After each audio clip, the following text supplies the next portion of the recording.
Bonjour, bonjour à toutes et tous et un grand bonjour à toi, Michael. Merci beaucoup de me rejoindre aujourd'hui. Merci pour ton invitation, Adrien. Merci. Eh ben, écoute, avec grand plaisir, d'autant plus que je suis ravi du regard que tu vas pouvoir nous partager sur l'hypnose et la systémique en particulier. Est-ce que, comme c'est un peu mon habitude sur ce podcast, est-ce que si tu as eu une vie avant l'accompagnement, avant l'hypnose et la systémique, est-ce que tu veux bien nous en parler un petit peu et surtout nous dire peut-être l'influence que cette vie préalable a pu avoir sur ta pratique aujourd'hui? Oui, bien sûr. Alors, mon métier principal, mon métier initial, c'est informaticien. Donc, on pourrait se dire, mais quels sont les liens avec la thérapie, évidemment. Donc, alors, il y en a quand même, je vais te les décrire, mais en gros, mon métier principal, c'est l'informatique et en particulier la conception de logiciels. Donc, réfléchir à comment concevoir des architectures, comment répondre à des besoins humains, en fait, comment construire des solutions. Et donc, cette logique-là, on va parler de Palo Alto tout à l'heure. Et en fait, pour moi, il y a un pont assez direct entre cette manière de réfléchir dans l'informatique et la manière de réfléchir à la modélisation, au décodage systémique des souffrances des gens. Donc, ce métier-là, je l'ai encore.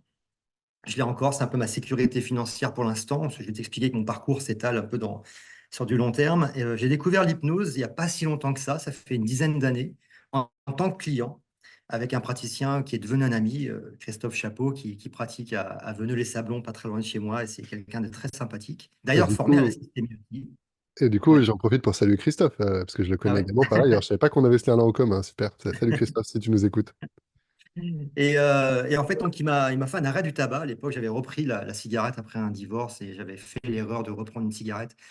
Et donc, j'avais été impressionné par non pas par le côté magique de l'hypnose, mais par le côté reconnexion aux valeurs, en fait.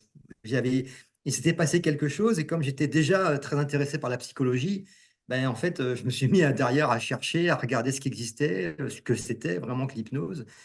Et puis, je suis rentré à l'Arche en 2017.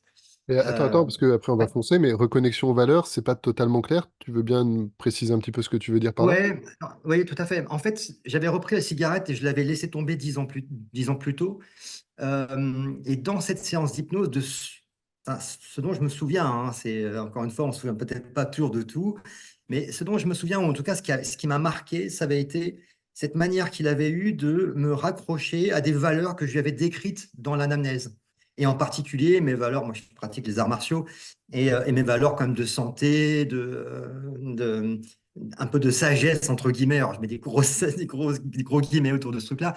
Mais j'avais pour moi comment dire, du respect pour des praticiens, des experts, des maîtres, on pourrait dire, qui étaient évidemment non-fumeurs. Et donc, il y avait tout un package de valeurs derrière ça. Et il m'avait raccroché, en fait, à ce truc-là.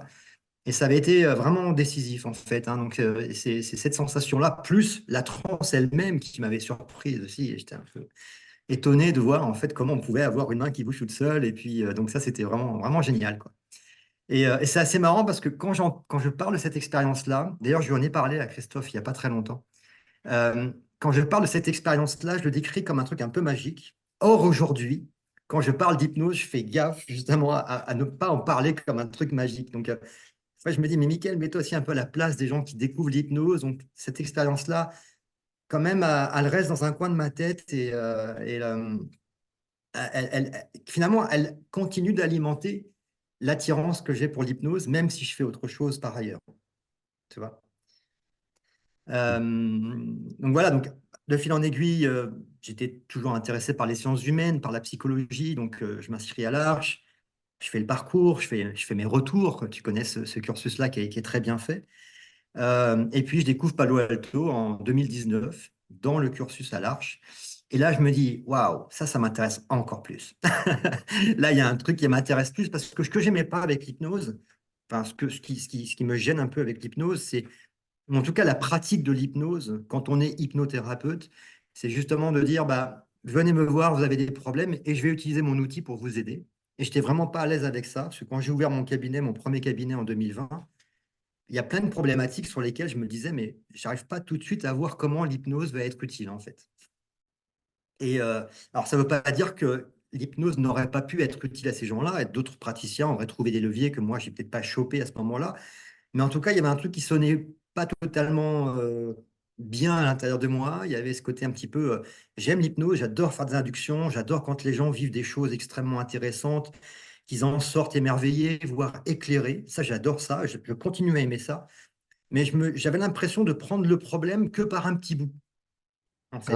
T'as un exemple ou deux qui te vient en tête comme ça de situation Ouais, oui, par exemple, il y avait une dame un jour qui vient me voir, elle me dit qu'elle avait perdu sa joie de vivre.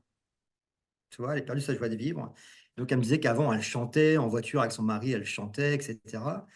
Et, euh, et donc, elle vient me voir.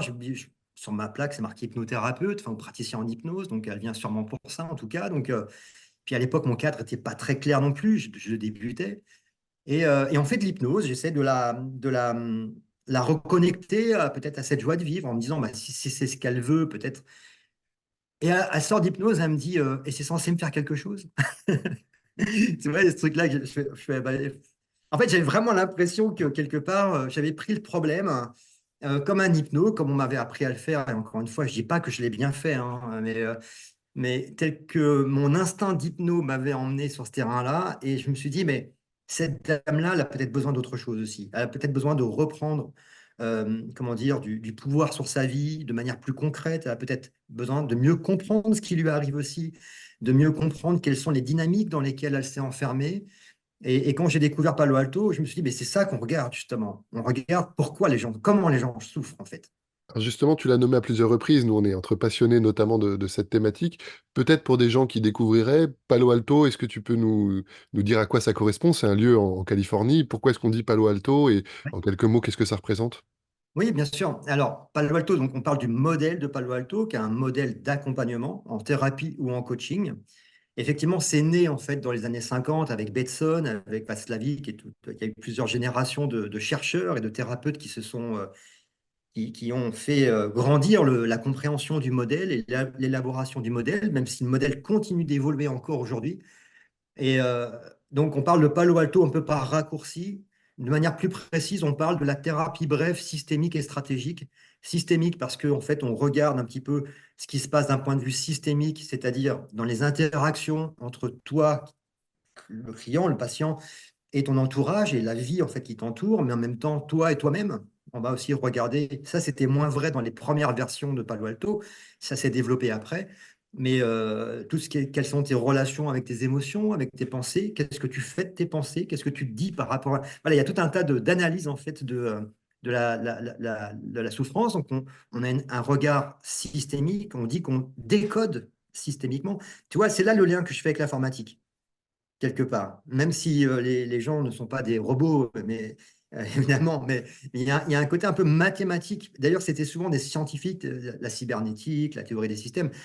Dans Palo Alto, les fondations sont relativement scientifiques, en fait, hein, et presque mathématiques, hein. Et donc, Palo Alto, c'est un modèle de décodage d'une souffrance, et par-dessus ça, on va y mettre une couche de stratégie. La couche de stratégie, ça va être, étant donné que tu souffres de cette manière-là, plus tu fais ça et plus tu produis cet effet-là et plus ta souffrance, elle se maintient, voire elle s'aggrave, eh bien, on va mettre un coup de pied dans la fourmilière, on va te faire faire un virage à 180 degrés, c'est-à-dire on va te faire faire quelque chose de complètement paradoxal par rapport à ce que tu as naturellement mis en place, sans, sans penser, sans juger que ce que tu as fait n'était pas bien. Ça, c'est hyper important. Palo Alto, c'est aussi une approche qui est non normative. Il n'y a pas de normes. Chacun fait comme il l'entend face à ses problèmes. On va juste constater, est-ce que ça marche, est-ce que ça ne marche pas? Est-ce que quand tu fais ça, tu as l'impression de t'enfermer dans un cercle vicieux dans lequel tu n'arrives pas tellement à sortir, en fait. Donc, non normatif, non pathologisant. On va essayer de considérer que les gens ne sont pas trop malades.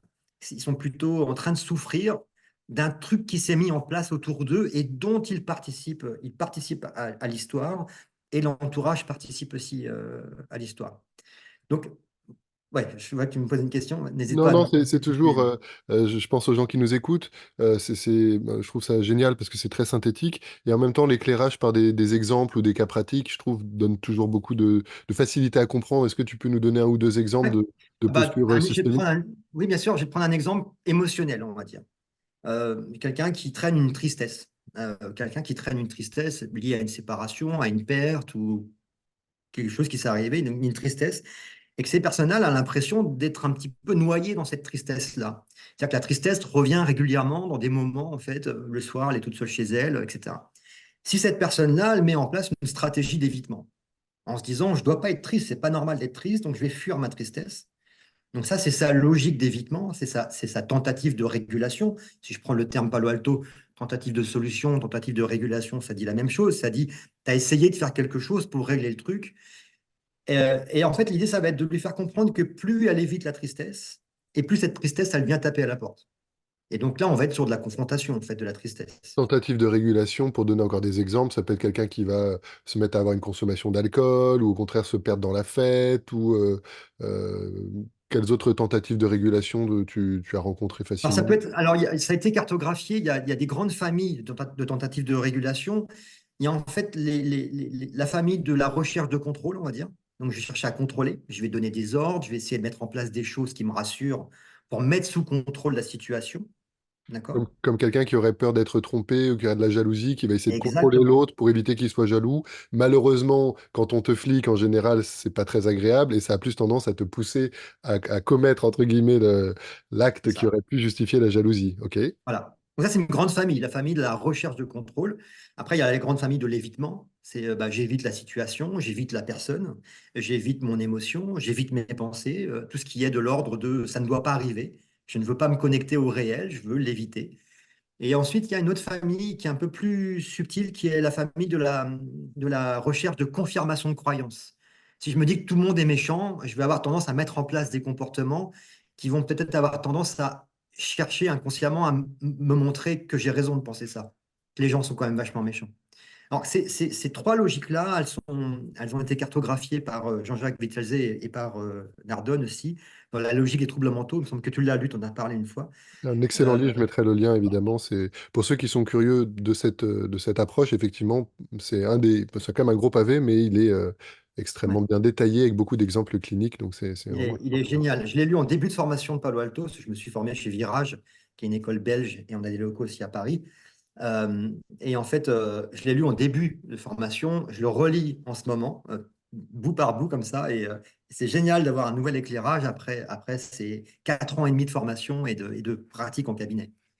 Euh, Comme on dit juste dessus, c'est vrai que je me rappelle, j'en avais fait pareil une espèce de mind map de ce livre et j'avais gardé notamment ces trois tentatives de régulation, contrôle, évitement ou renforcement de croyance. Et je suis vraiment ravi qu'on se parle aujourd'hui et qu'on échange parce que justement, j'avais déjà senti à l'époque, alors j'ai pas tissé complètement ce fil, j'ai pas fait la formation que tu as faite, dont tu vas probablement nous parler un peu, mais effectivement, j'avais eu ce pressentiment qu'en fonction de la structure de la personne, si la personne est dans l'évitement, dans le renforcement de croyance ou dans la tentative de contrôle, on peut imaginer que l'action thérapeutique, qu'elle soit systémique ou qu'elle soit hypnotique, ne sera pas du même ordre. Et tu allais un peu vers ça. L'idée de quelqu'un qui est dans l'évitement va être de l'amener à se confronter à la situation avec suffisamment de sécurité pour se rendre compte que son évitement était injustifié, un soulagement temporaire, mais finalement qui crée plus de problèmes à moyen et à long terme.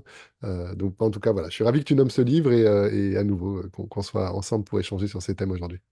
oui, en fait, là, après, là où il y a une subtilité, c'est que ces trois logiques-là, que Jean-Jacques Wiltese a, je ne sais pas si je dis bien son nom, je ne sais pas bien Parce prononcer que le belge, vite mais zèle. Witzel, quelque chose comme ça, ouais. Désolé pour le. Vos Désolé, excuses, c'est. oui, c'est ça. Comment dire, en fait, ces logiques-là, c'est bien pour décrire de manière référentielle comme on le fait là. Ensuite, dans une vraie situation, c'est bien de les oublier et de se connecter vraiment à ce que la personne vit. Parfois, le contrôle est une forme, permet l'évitement. C'est-à-dire que si je me mets à te contrôler, c'est pour mieux éviter ma peur, quelque part. Tu vois, donc ces logiques-là, après, elles sont entremêlées et en même temps, il peut y avoir des croyances qui viennent s'inviter aussi dans l'histoire. Donc, c'est toujours intéressant de prendre la situation de quelqu'un comme quelque chose de très singulier de quelque chose à découvrir, de partir part d'une page blanche. On oublie la théorie et on regarde en fait comment la personne fonctionne par rapport à son problème, en fait. Et comme si la théorie, et je pense que c'est quelque chose qui existe beaucoup en hypnose, te permet d'avoir des points de repère pour mieux observer l'autre. Et c'est le danger un peu de la confirmation de croyance, de vouloir faire rentrer l'autre dans tes cases quand on est un peu trop rigide. Donc je suis ravi que tu insistes bien là-dessus au départ. Et effectivement, ça peut aussi aider à nourrir son intuition sans être forcément dans une approche hyper analytique, quoi. C'est-à-dire que tu as réfléchi, tu as de l'évitement, du renforcement de croyance, du contrôle. Tu as un peu réfléchi peut-être d'ailleurs tu vas, j'espère nous en parler un peu, aux approches stratégiques ou systémiques pour arriver à faire sortir les gens de ces cercles vicieux. Et en même temps, effectivement, ce que j'entends dans ce que tu dis, c'est quand tu es avec la personne, t'es pas en train d'analyser, tiens, il faut absolument que je lui fasse faire telle prescription de tâche parce qu'elle semble avoir telle structure, mais c'est plus, ça va nourrir ton flow ou ta qualité de présence au service de l'autre. C'est ça, en fait, c'est la subtilité du métier d'accompagnant, c'est qu'on doit être avec la personne, mais en même temps, on doit avoir un coup d'avance.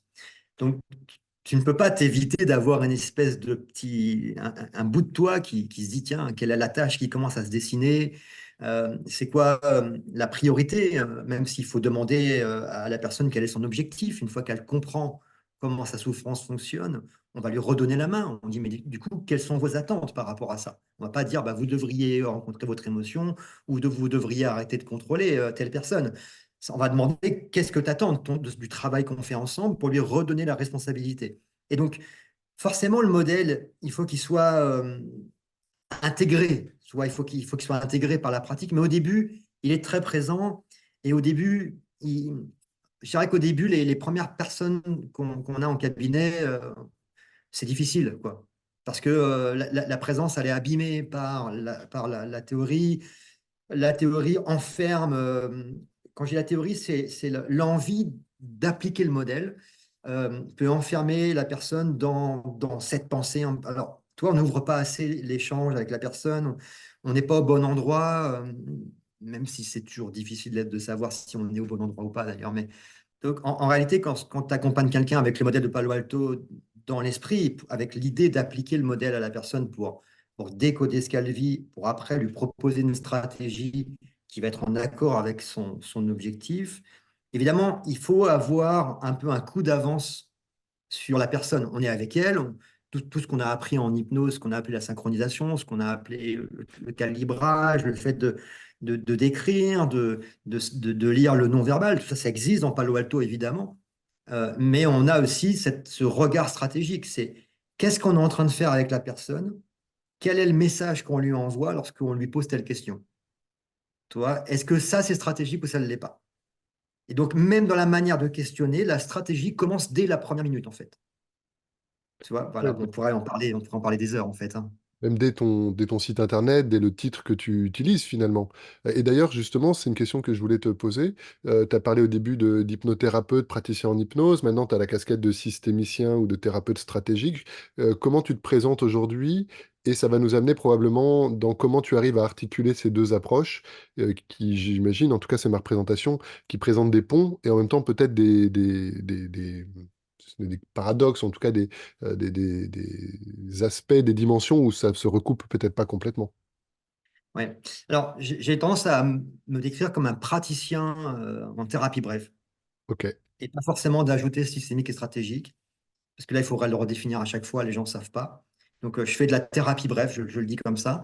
J'essaye de minimiser les fois où je parle d'hypnose. Je garde le terme hypnose dans mes communications, parce que c'est aussi ce qui me fait venir du monde aussi. Donc, ça fait partie aussi du marketing, entre guillemets.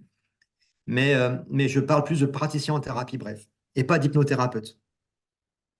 Euh, ce qui fait que mon cadre, en fait j'ai un truc un peu préparé, hein, dans mon esprit. C'est que quand je vois une personne la première fois, ben, je lui dis, bah, je vais me présenter, je vais vous expliquer comment je travaille, évidemment. Et je lui donne le cadre de la thérapie bref Palo Alto. Et pour aller sonder un petit peu là où en est la personne, pourquoi est-ce qu'elle vient avant qu'elle me parle de son problème, je vais dire, et parfois, donc je dis que je prescris des tâches aux gens, et que là, c'est la première fois qu'on se voit, et que les tâches, les expériences que je vais proposer ont vocation à être stratégiques, ce pas des solutions, mais c'est des manières d'avancer. Et je dis, et parfois, avec les gens qui sont OK, et quand la problématique, elle s'y prête, il m'arrive d'utiliser l'hypnose. Et quand je prononce cette phrase-là, je regarde la personne. Évidemment, je l'ai regardée avant aussi, mais je regarde sa réaction. Je regarde sa réaction et je me dis, est-ce qu'elle est étonnée ou est-ce qu'elle est demandeuse? Et parfois, il y a des gens qui disent, oui, oui, d'ailleurs, moi, je viens pour ça. Donc, quand les gens me disent, je viens pour ça, je prends en compte en fait cette demande-là. Il y a des grandes chances que je fasse de l'hypnose, sauf si je vois que c'est déconnant. Donc, je mets en suspens un peu ce truc-là. Et ma réponse est oui, bah, je vous dirai de toute manière dans la séance si l'hypnose a un sens par rapport à ce que vous vivez, voire même si ça a du sens, pas tout de suite, quoi. Ça peut être la prochaine fois. Et là aussi, je regarde comment la personne réagit parce que j'ai pas envie qu'elle parte en se disant, mince, je venais pour de l'hypnose et il me fait partir avec des trucs à faire à la maison, quoi. Donc là aussi, il faut s'adapter et être stratégique dans cette manière de faire. Ce que je faisais pas assez avant. C'était un peu brouillon ce truc-là avant dans mon cadre.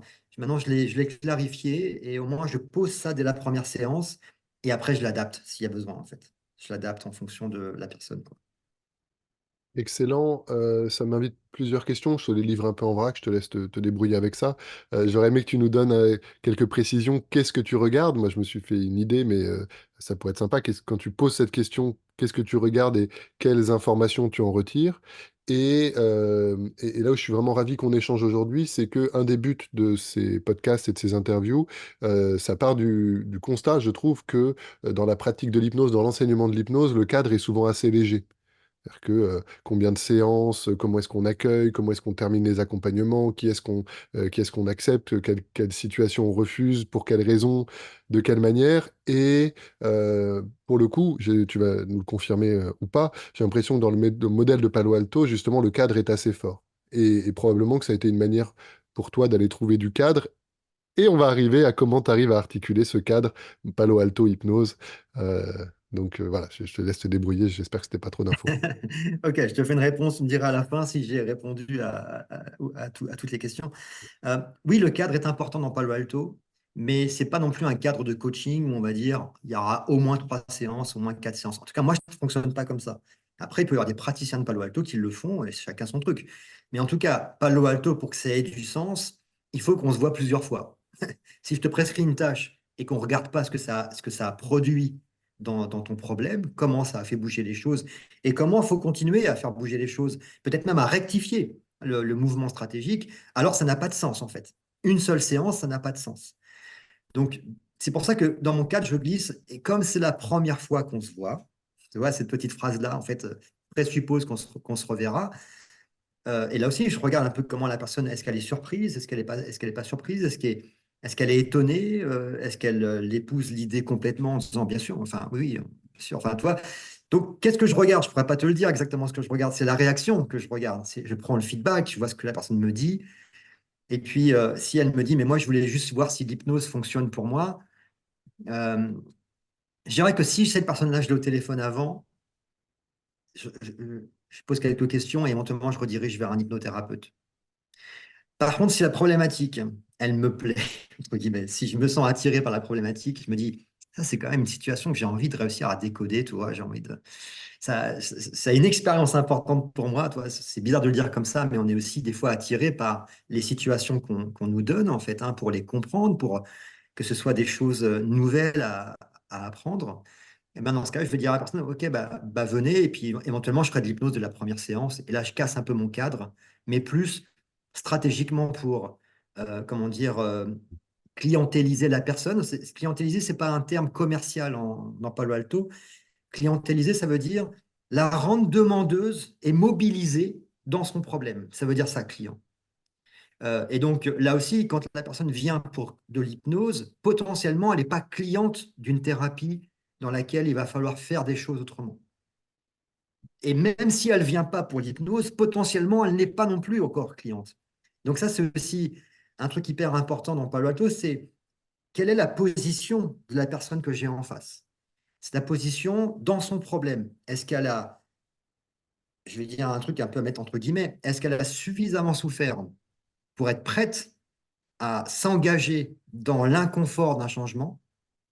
Parce que faire une tâche paradoxale, c'est forcément aller à l'encontre de certaines visions du monde et peut-être même d'aller chercher du feedback chez les autres qu'on n'était peut-être pas prêt à accueillir. Et donc, bien sûr, cet accueil-là se prépare, on en parle, etc. Mais il faut que la personne soit mobilisée. D'accord? Et donc, ça, c'est vraiment une grille de lecture importante dans Palo Alto. C'est est-ce que la personne, elle a déjà essayé de faire des choses, auquel cas on va avoir de la matière pour savoir ce qui ne marche pas, pour pouvoir faire du 180 degrés. Et est-ce qu'elle est demandeuse d'un changement et est-ce qu'elle en souffre en fait? Plus tu souffres, bah, plus tu souffres et plus tu as envie d'arrêter quoi. Arrêter de fumer, arrêter de ceci, enfin même si je ne fais pas d'arrêt de tabac, mais si, etc. Plus tu as envie. Et l'hypnose. Ah oui, alors du coup, comment est-ce qu'on fait avec l'hypnose? Tu m'as posé deux fois la question, donc là, Attends, si je attends, dois bien attends, vite répondre. Ah oui, ok, excuse-moi, vas-y, vas-y. déjà, c'est un petit peu lagué, je crois que ouais, laisser le temps au système de revenir. Et euh, pour justement, je pense donner encore plus de valeur à l'enregistrement, de mémoire, les trois positions classiques avec lesquelles nos clients peuvent venir, c'est donc il y a des étiquettes qui changent en fonction des courants, mais ils disent touriste, c'est la personne qui vient pour jeter un coup d'œil mais qui n'est pas intéressé. Ensuite, il parle de plaignant, c'est quelqu'un qui est pas bien, qui se plaint mais qui est pas prêt à changer. Et le client, c'est celui qui est suffisamment, comme tu l'as dit, peut-être qui a suffisamment souffert, ou en tout cas qui est vraiment prêt à changer. Et il me semble qu'il y avait Laurent Bertin qui avait fait un document, je mettrai le lien si je le retrouve, justement sur les étapes du changement, et il parlait je crois, qu'il y a de la pré-contemplation, quand tu n'as pas encore considéré que ton problème était un problème. Après, tu peux être dans la contemplation, c'est que ça y est, tu sais que c'est un problème, mais tu n'es pas encore prêt à changer. Et puis après, il peut effectivement y avoir des étapes où la personne peut être prête à changer. Et là, à nouveau, pardon, ce que je trouve hyper inspirant dans ce que tu nous racontes, c'est euh, euh, ce regard, cette vision qui est au-delà de l'outil, je vais faire de l'hypnose, c'est vraiment d'essayer d'élargir pour voir dans son système, vis-à-vis d'elle-même, dans ses relations, mais aussi vis-à-vis de son problème, où se situe la personne pour ne pas foncer tête baissée, mais essayer d'avoir l'interaction la plus stratégique possible. Oui, c'est ça. Il y a des types de clients, une typologie. Tu as décrit, il y a le plaignant, le oui mais, c'est la personne qui va souvent être un peu en résistance par rapport au recadrage qu'on lui propose ou par rapport aux tâches. Donc là, c'est pareil, Palo Alto a cartographié les réactions à avoir par rapport à ce genre de client-là. C'est le freinage, le fait de rejoindre la souffrance tout en freinant, absolument. Il y a le chasseur de trophées, il y a le sous Prénom, contrainte. juste pour préciser, c'est j'ai une tâche très intéressante, mais je pense que c'est trop tôt pour vous, un truc comme ça pour que la personne fasse plus le mouvement de venir, ou faut pas que vous changiez trop vite, ce serait dangereux. Tu peux nous donner un peu de matière? Ouais, alors c'est pas. J'ai un truc dans ma sacoche que je pourrais vous donner, mais c'est trop tôt. Et c'est génial ce que j'aurais à vous donner. Ça fait un peu. La posture, elle est un peu trop dans. On aime le non-vouloir dans Palo Alto, c'est-à-dire on est vraiment dans le fait que la personne, bah, si elle ne change pas, c'est pas très grave. Enfin, elle vient pour changer, mais on ne maîtrise pas tout de toute manière. Donc il y a une part de non-vouloir dans ce qu'on fait. Donc si je reprends l'exemple que tu as donné, j'ai une tâche géniale, je pourrais vous la donner, mais c'est trop tôt. Enfin, on n'irait pas là-dessus, ce ne serait pas très stratégique. Par contre, le fait de dire à la personne, j'entends que c'est hyper dur pour vous, j'entends que vous avez essayé plein de choses, et j'entends aussi que pour l'instant, envisager de faire autrement, ce serait un peu compliqué peut-être. Alors, soit parce que vous avez encore des ressources et que pour l'instant, vous avez envie d'aller au bout de toutes les solutions qui vous viennent naturellement, on pourra aller sur ce discours-là pour freiner. Et dans ce cas-là, on verra, peut-être qu'un jour, ce sera, enfin un jour, ou peut-être qu'à un moment donné, peut-être que vous allez y arriver comme ça, quoi. En fait, peut-être que ça va marcher à un moment donné, à force de gueuler sur lui, sur votre gamin. Peut-être qu'il va s'arrêter vraiment, mais la maman qui est un peu plaignante, qui n'est pas encore mobilisée pour pouvoir Hmm. faire autrement avec son enfant, ben, on va plutôt freiner. Freiner, ça veut aussi dire utiliser un autre outil qu'on a dans notre sacoche, qui est l'alternative stratégique. C'est d'aider la personne à réfléchir à deux branches. La branche de je continue à faire ce que je fais, et c'est vrai que ça risque d'aggraver la situation, mais ça a aussi un confort, parce que ça m'évite de me confronter à des inconvénients d'un changement. Et puis, il y a l'autre branche qui est, bah, je me lance dans une manière nouvelle de faire. En fait, concrètement, on ne sait pas ce que ça va produire. On ne sait pas s'il y aura un gain de confort ou pas. On ne promet pas la lune. Par contre, il y a forcément aussi un inconvénient au changement, qu'il soit passager ou qu'il soit juste lié au fait qu'on ne sait pas ce que ça va produire. Donc, c'est l'inconnu. Et donc, mettre ça sur la table aussi, c'est une manière de freiner aussi, de dire à la personne, vous n'êtes pas obligé de choisir maintenant, c'est juste que votre situation, si on la regarde avec des yeux comme ça, de systémicien, même si je ne vais pas utiliser le terme en séance, mais bah, en fait, vous êtes un petit peu dans un carrefour, quoi. Et oui, c'est compliqué. C'est dur pour vous, en fait. C'est dur. Donc, je ne sais pas si c'est très clair, cette notion de freinage. Freinage, c'est on ne veut pas plus que la personne. Limite, on freine un petit peu en disant que bah, pour l'instant, peut-être qu'il ne faut pas trop toucher au truc, quoi. Tu vois? Alors après, il y a d'autres positions, d'autres types de patients. Effectivement, on pourrait les passer en revue. Palo Alto, à chaque fois, met en face une espèce de grande ligne stratégique à avoir avec les personnes. Mais c'est intéressant de voir que la position du patient, ça peut être plus générique que ça.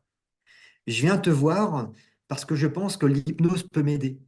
Toi, je suis ni plaignant, ni chercheur de trophées, ni sous contrainte de mes parents ou de la justice. Ma position, c'est que je me dis, bah, dans mon problème, je veux tester l'hypnose. C'est une position aussi, tu vois. Et donc, il faut la prendre en compte. Il faut aller chercher la personne là où elle est, sur cette position-là. Et Et tu donc, veux, peut-être d'entrer dans sa demande, peut-être de faire un décodage systémique en dénonçant ces tentatives de régulation qui ne marchent pas, pour l'emmener sur un 180 degrés dans l'hypnose le plus tôt possible et voir ce que ça produit. Enfin, tu vois, il y a plein de situations possibles en ouais. fait à. Là, tu veux bien nous donner pareil, un peu de matière parce que tu as, accolé plusieurs concepts et on voit que c'est très fluide chez toi. Est-ce que ce que tu veux dire, c'est par exemple, si quelqu'un vient avec une demande de faire de l'hypnose, bah, si ça se trouve, c'est une excellente idée, il a l'intuition que dans l'hypnose, il va trouver sa solution et ce serait dommage de l'en priver pour X raisons. Mais inversement, faire de l'hypnose, ça pourrait être une tentative d'évitement, par exemple. Euh, Exactement. et Ouais. donc, c'est cette finesse-là que tu vas au moins avoir un regard pour pouvoir l'observer et ensuite faire des choix, quitte à tester, aller rejoindre la personne. Et si on voit que c'était pas au bon endroit, eh bien le questionner ou le challenger ou ouvrir ses champs des possibles pour dire, bah oui, l'hypnose, c'était peut-être une bonne idée, mais peut-être que si on le regarde avec ce regard systémique, on se rend compte que c'est une bonne manière de ne pas faire ce dont vous avez besoin. Mm, mm. C'est ça. En fait, ça dépend comment la personne en parle de sa demande. C'est-à-dire que si elle vient en disant, j'aimerais qu'avec l'hypnose, qu'on teste un peu l'oubli. Vous avez faire oublier les gens ou oublier les émotions ou oublier un trauma. Si des gens, des fois, viennent comme ça en disant, est-ce que l'hypnose, vous pouvez me reprogrammer le cerveau pour que je passe à autre chose enfin? Donc là, on voit que l'hypnose est une tentative de régulation. Et il y a des grandes chances qu'en décodant ce qu'elle fait à la maison, ce soit de même nature, en fait, qu'elle soit dans vite, vite, il faut passer à autre chose, en fait. Et je vais nier le fait que j'ai été choqué par ce truc-là. Je vais nier le fait que je suis en colère. Donc, je vais entre guillemets, refouler ma colère, etc. Donc, en fonction de la manière avec laquelle la personne va faire sa demande d'hypnose, déjà, on a des pistes. Est-ce qu'on est sur un objectif, entre guillemets, problème, ou est-ce qu'on est sur un objectif qui est une bonne idée, ou en tout cas que l'outil pourrait être utilisé pour aller dans une stratégie? Et effectivement, ce que tu dis, c'est tout à fait vrai. Et c'est ce qui a rendu difficile pour moi je dirais, les 2, 3 premières années où je sortais de l'arche et je faisais de l'hypnose. Et en même temps, j'avais déjà fait tous les premiers modules de Palo Alto. Et j'avais un cadre qui n'était pas clair. Et j'étais en conflit avec moi-même, en fait. Et tous mes amis hypnothérapeutes, je leur disais, moi, je suis en crise d'adolescence avec l'hypnose parce que je ne sais plus quoi. Je ne sais plus comment faire? Parce qu'avec Palo Alto, en fait, par principe, limite, on ne va pas faire confiance à ce que la personne nous demande en premier. Puisque ce qu'elle nous demande, il y a des grandes chances que ce soit ce qui la maintient dans son problème, en fait. Et donc, tu vois, alors qu'un hypnothérapeute, c'est potentiellement, pas tous, évidemment, après, mais potentiellement, c'est de plonger dans ce truc-là, en fait.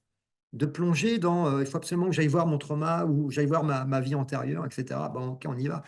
Bah, bon, écoute, si on fait ça avec quelqu'un, pourquoi pas, mais si le fait de vouloir aller dans les vies antérieures, c'est une manière un peu magique d'essayer de régler un problème, on va décoder le problème. Regardons ce qui se passe pour la personne et voyons si ça a du sens ou pas de faire ça. Tu me dis si je suis pas très clair. C'est comme tu dis, des fois, je rassemble des trucs, mais Non, non, c'est nickel. Tu as parlé à plusieurs reprises de 180 degrés. Et effectivement, on verra que c'est quelque chose qui mérite d'être amener avec un peu de délicatesse et de finesse relationnelle. Tu peux nous donner quelques exemples? Moi, j'en ai en tête, c'est des gens qui font des crises d'angoisse, qui vont essayer d'éviter de faire leur crise d'angoisse, d'éviter les situations où ils les faisaient, mais du coup créant encore plus d'angoisse. Et il y en a une qui est très célèbre, c'est la demi-heure du pire. Donc on va demander à la personne, à une heure précise, de pendant une demi-heure faire le maximum pour essayer d'avoir ces crises d'angoisse. Et puis au bout d'une demi-heure, elle met un réveil. Je me rappelle, c'est celle de Nardone, et tu te mets un peu d'eau sur le visage, et puis tu reprends ta vie. Ce qui était d'ailleurs une Ouais. suggestion sympa. Et on voit que pour que la personne accepte pendant une semaine ou 2 semaines, une fois ou 2 fois par jour, pendant une demi-heure, d'avoir ces crises d'angoisse, vu qu'elle fait tout pour essayer de les éviter, effectivement, pour arriver à ce que la personne nous suive, il y a probablement voilà, une finesse dans la manière de présenter et d'amener ces tâches. Tu veux bien nous donner quelques autres exemples et puis peut-être, voilà, quelles autres précisions? Oui, déjà méfions-nous de crise d'angoisse, de ce concept-là. On sait de quoi on parle quand on dit ça, effectivement. Il y a des gens qui ont des crises d'angoisse et qui ils vont te dire, je sais pourquoi j'angoisse. Je sais pourquoi quand je vais au boulot, je fais une crise d'angoisse. Parce que quand je vais au taf, je me fais harceler ou parce que... Donc déjà, avant de se dire, on va prescrire le symptôme, ça s'appelle comme ça, prescrire le symptôme pour aller mieux le comprendre, bah déjà, on va regarder d'un point de vue systémique, qu'est-ce qui se passe? Qu'est-ce qui fait que tu as des crises d'angoisse, en fait? Et il y a plein de personnes qui savent exactement pourquoi. D'accord? Voilà. Alors, après, quels sont les leviers qu'on a sous la main? Est-ce qu'on peut agir sur ce qui se passe au travail ou ce qui se passe dans la famille, etc. Est-ce que la personne, elle est OK pour qu'on aille sur ce terrain-là, pour aller travailler ce qui l'angoisse vraiment? Quelles sont les peurs qui sont derrière ça? Ou est-ce que toute cette partie-là est plus nébuleuse? On n'y a pas encore bien accès parce qu'elle-même, elle ne sait pas trop pourquoi, ça se déclenche, c'est comme un truc hyper automatique, etc. Et effectivement, on va prescrire à la personne de convoquer sa crise d'angoisse. Euh, mais c'est surtout vrai si elle est très très fort dans l'évitement de la crise d'angoisse. Tu vois, sinon ça n'aura pas beaucoup de sens en fait. Même si en général, les gens, quand ils ont une crise d'angoisse, ils ont envie de l'éviter parce que je vais prendre un caillou dans ma poche, je vais essayer de faire de la cohérence cardiaque, je vais faire plein de trucs. Donc, j'envoie le message à ma crise d'angoisse, va-t'en, va-t'en. Donc, c'est une forme d'évitement. Euh, Par contre, prescrire la crise d'angoisse, c'est pas forcément la régler. Ça veut dire faire bouger le problème. Une tâche à 180 degrés, c'est pas une solution. C'est une manière de faire bouger le problème. Et la personne peut très bien revenir en disant, ah ouais, maintenant que une demi-heure avant d'aller au boulot, j'ai essayé de convoquer ma crise d'angoisse, donc j'ai convoqué les pensées qui viennent, etc. Et je m'aperçois qu'elle vient, en fait. Et quand elle vient, mais que je suis à la maison, j'arrive à la vivre, je la traverse, en fait. Ce qui fait que après, quand je vais au boulot, je suis comme soulagé. Toi, on pourrait avoir quelque chose comme ça. Mais même là, est-ce que c'est suffisant ou pas dans un accompagnement? Non, l'accompagnement ne se termine pas comme ça. Tu vois, on va aller un peu plus loin quand même. Euh, Qu'est-ce que je voulais dire? Donc, comme tu peux avoir des gens qui vont te dire, OK, vous m'avez demandé de faire cette demi-heure de crise d'angoisse, mais j'ai pas réussi. C'est beaucoup trop dur. La marche est trop haute. Ça fait vraiment trop mal, en fait. Tu vois? Donc, tu sais jamais vraiment, en fait, ce que la personne va te ramener à la séance d'après. Et il n'y a jamais une tâche un peu mathématique qui dit dans telle situation, je fais ça et donc du coup, j'obtiens ça. Non, non, mais c'est jamais pareil en fait. Le réel de la vie des gens fait que c'est jamais pareil en fait. Et donc, on va continuer de voir quelle est la dynamique qui est derrière. Et parfois, les gens reviennent en ayant fait ta tâche avec une intention d'évitement encore. Ouais, je l'ai fait, mais assez rapidement, je me suis mis à respirer en cohérence cardiaque ou à regarder un truc sur YouTube, etc. Donc, des fois, ça demande du temps, en fait, hein, pour aider les gens, et des fois, on n'y arrive pas, hein. Et des fois, c'est pas toujours évident. Des fois, les gens, on dit, bon, voilà, on arrive à la fin de l'accompagnement. Alors, est-ce que ça veut dire que les gens sont dans des structures de personnalité, etc. Je n'aurais pas la réponse à ces questions-là. Mais ça marche pas tout le temps, en fait. On fait ce qu'on peut, comme l'hypnose, on fait ce qu'on peut aussi. Par contre, tu vois, si je fais des liens avec l'hypnose, euh, ça, c'est pas mal. Moi, je le fais assez souvent, ça. Pour les crises d'angoisse, comme l'hypnose est un casque de réalité virtuelle, bah, c'est intéressant en fait de faire vivre à la personne, et elle sait qu'elle est en sécurité dans le cabinet, de se projeter à l'endroit où les crises d'angoisse viennent et de les convoquer. Et là, l'hypnose, c'est une caisse de résonance hyper intéressante pour justement, là, on fait de la prescription de symptômes à l'intérieur de l'hypnose en fait. Et donc, on demande à la personne comment c'est quoi la sensation. Ne cherchez pas à la réduire, laissez-la même grandir à la rigueur. Qu'est-ce qu'elle vous dit? Qu'est-ce que vous entendez, etc. Et c'est là où l'hypnose vient amplifier la stratégie, vient même la booster quelque part, parce qu'elle permet en séance de mettre en œuvre des 180 degrés qu'on aurait prescrits à la personne. Hmm. Et c'est pas toujours évident pour elle de les faire toute seule à la maison, ces tâches-là. Ouais. Non, c'est génial. J'avais eu un peu cette représentation que l'hypnose, en fait, en fonction de ce qu'on y fait, peut être habité ou incarné de manière très différente. Si tu as une approche analytique ou psychoanalytique, tu peux utiliser l'hypnose pour mieux aller revisiter ou mieux comprendre le passé, retrouver peut-être des souvenirs, explorer le passé en tout cas. Si tu as une approche TCC, thérapie cognitive et comportementale, tu peux utiliser l'hypnose comme une espèce de booster. Et finalement, peut-être que la thérapie stratégique et systémique se rapproche des TCC où effectivement tu vas pouvoir faire de l'exposition, sauf qu'au lieu de faire de l'exposition en vrai, bah, tu peux faire comme dans une réalité virtuelle, effectivement, bah tiens, là, tu peux même le faire en dissocié, vous voyez le vous qui a réglé le problème rentrer dans l'ascenseur, comment est-ce qu'il le vit bien, et ensuite tu peux le faire vivre de l'intérieur. Euh, Ouais. donc excellent. Si je synthétise, je sais pas, ou clôture avec Palo Alto, puis après je veux bien qu'on rentre dans le détail des liens, des ponts, des passerelles, ou au contraire des différences que tu as vues entre les deux modèles et comment tu arrives de mieux en mieux à les intégrer. Euh, Tu dis Palo Alto va analyser beaucoup les mécanismes de la personne, ses structures et ses tentatives de régulation. En tout cas, les tentatives de régulation, et ensuite venir proposer des stratégies d'accompagnement, voire des prescriptions de tâches. Si la personne est dans l'évitement, on va avoir des grandes options pour l'amener à sortir de l'évitement. Si elle est dans le contrôle, dans la confirmation de croyances. En tout cas, il y a une espèce de point de repère comme ça, en fonction de comment la personne, jusque-là, a essayé de régler son problème. Et souvent, on sait que la tentative de régulation, quand elle est là depuis longtemps, elle finit par faire partie du problème. C'est assez juste, ou ça mérite d'être précisé par rapport au modèle de Palo Alto? Alors, c'est juste ce que tu dis, je vais l'illustrer peut-être pour le dire différemment.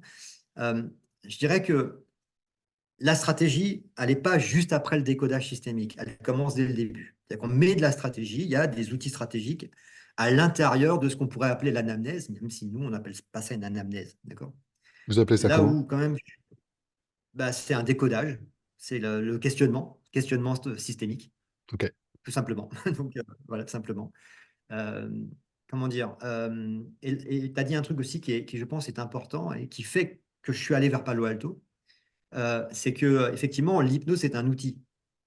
Et là, tu as décrit son utilisation au sein de modèles. Or, quand on sort des écoles d'hypnose, je ne suis pas sûr qu'on ait eu la formation sur un cadre et un outil, un modèle d'intervention.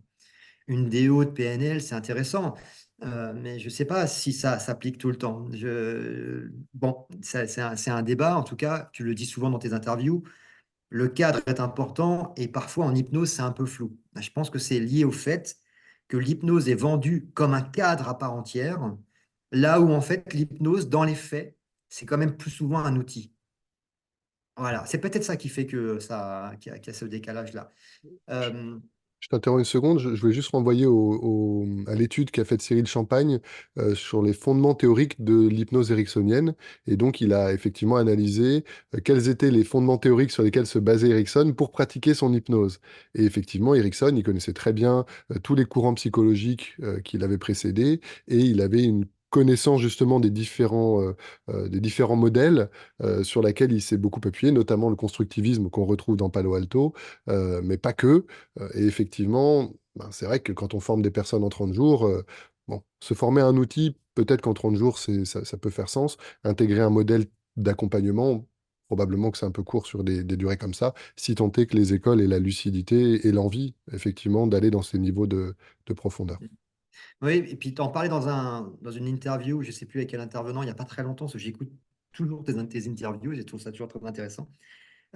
Et en fait, c'est vrai que les écoles sont un peu prises au piège. Moi, c'est un autre sujet, mais sont prises au piège entre comment vendre de la formation en hypnose à un coût raisonnable et dans des durées compatibles avec le planning de personnes qui travaillent, tout en essayant de leur donner des outils suffisamment costauds pour que les gens puissent quand même se débrouiller en cabinet avec des gens. Alors après, il y a des gens qui vont chercher plus loin, etc. D'autres qui s'arrêtent à ça. Bon, est-ce que c'est bien, pas bien? J'en sais rien. Ce que je trouve toujours très intéressant, c'est que lorsque, euh, lorsque les gens font une distinction, ou en tout cas lorsqu'ils dessinent un cercle autour de leur hypnose. Je pense à Jordan Véro que tu as cité, il me semble, ou c'est dans une interview que j'ai écoutée ce matin, mais où en fait, lui, il dit, bah, moi, je travaille sur tout ce qui est automatique et tout ce qui est estime de soi, etc. Je ne prends pas parce que je pense que mon outil s'applique pas de manière adéquate à cet endroit-là. Je trouve ça plutôt honnête et clairvoyant et hyper clarifiant, en fait. Donc, je trouve ça plutôt chouette. Là où des gens vont peut-être utiliser quand même l'hypnose sur l'estime de soi parce qu'ils vont avoir un regard qui peut-être n'est pas le regard du le cerveau a créé des automatismes, mais plus le cerveau est une manière d'aller vivre des expériences qui vont aller de l'avant, parler dans cette problématique d'estime de soi qu'il faut détailler, etc. Euh, Ça, c'était un peu une petite déviation, mais je voulais revenir sur ce que tu m'as dit sur les tentatives de régulation. C'est bien d'avoir les trois logiques qu'on a décrites tout à l'heure, les trois logiques de l'évitement, mais c'est bien de les laisser tomber aussi quand tu es vraiment dans une situation avec une personne, parce qu'en réalité, on va regarder toutes les tentatives de régulation, d'accord? Donc, ça peut être de l'évitement de mon émotion, ça peut être de l'évitement de ma peur, ça peut être la recherche de contrôle de mon gamin, c'est-à-dire en lui gueulant dessus, en le punissant pour qu'il arrête de faire le con, etc., de voir des colères. Et en fait, on va faire ce qu'on appelle une montée de niveau logique. C'est qu'on va essayer d'exprimer le thème des tentatives de régulation de la personne. En gros, le thème, c'est bien souvent un petit peu le message implicite que la personne envoie au système. Encore une fois, à elle-même ou à son entourage, c'est-à-dire au système pertinent. En systémie de Palo Alto, on n'a pas besoin de toute la famille, on a besoin juste de parler des gens qui jouent un rôle dans le problème. Contrairement à d'autres courants de systémie. Et donc, l'idée, c'est de monter d'un niveau logique, se dire, en fait, la maman, je prends un exemple très cas d'école, la maman qui dit, moi, mon gamin, il fait des colères, j'en peux plus, etc. Il tape des pieds, dès que il fait des trucs, ça devient insupportable, voilà, bref. Mais en fait, elle dit, j'ai tout essayé. J'ai tout essayé, je l'ai puni, je l'engueule, je le préviens que je vais le punir, je lui dis rien. Je lui dis rien. Des fois, je ne parle pas pendant 2 jours. Bref, tous ces comportements-là qui ont l'air différents, en fait, envoient le même message au gamin qui est: tu ne dois pas faire de colère. Tu dois être calme, tu ne dois pas faire de colère. En gros, je n'accepte pas ton comportement. Et donc, on va faire le virage à 180 degrés sur ce thème-là. Donc, le tu ne dois pas faire de colère, on va le transformer en tu peux en faire, mais quand moi je décide. Voilà, ça, c'est un peu le thème stratégique. Et après, on va décliner ça avec la maman. Déjà, on va lui faire acheter cette expérience-là pour qu'elle puisse l'accepter, la comprendre. Et pour qu'elle puisse la comprendre, ça commence presque dès la première minute de la séance. C'est pas juste à la fin qu'on lui fait comprendre que c'est important de faire autrement, c'est dès le départ, avec des petits recadrages stratégiques. Et on va emmener la maman sur peut-être de la prescription de colère du gamin. Et on va toujours se coller à sa réalité à elle. Est-ce que c'est dans les magasins? Est-ce que c'est à la maison? Est-ce que c'est dans la salle de bain? Est-ce que c'est devant d'autres personnes? On va toujours appliquer la tâche, l'expérience prescrite. On va la co-construire avec la maman, lui faire comprendre la logique, la co-construire avec la maman dans le réel de sa vie à elle, en fait. Tu vois, c'est pas juste une tâche un petit peu en l'air, quoi. Limite, on va presque même la mettre sur un calendrier. C'est pendant la première semaine, vous allez réfléchir, vous prendre des notes à quel moment je pourrais faire ça. Au bout de la deuxième semaine, vous le mettez en place à l'endroit où vous avez choisi, etc. Donc, tu vois, on accompagne la personne dans la co-création du 180 degrés.